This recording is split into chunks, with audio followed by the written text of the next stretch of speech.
নমস্কার।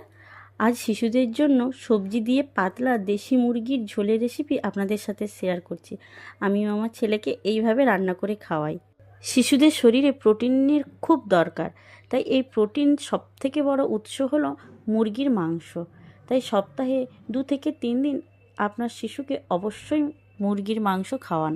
আমি এখানে আলু, বিনস, গাজর, পেঁপে, টমেটো কেটে নিয়েছি।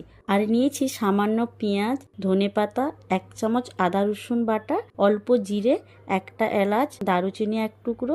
আর এখানে দেখুন আমি নরম হাড়যুক্ত মুরগির মাংস নিয়েছি 3 পিস। গ্যাসে কড়াই বসিয়ে আমি এখানে তেল দিয়ে নিলাম। আপনারা এখানে বাটার ব্যবহারও করতে পারেন। তেলটা গরম হলে জিরে, এলাচ, দারচিনি, তেজপাতা ফোড়ন দিয়ে দিচ্ছি। পেঁয়াজটাও দিয়ে দিলাম।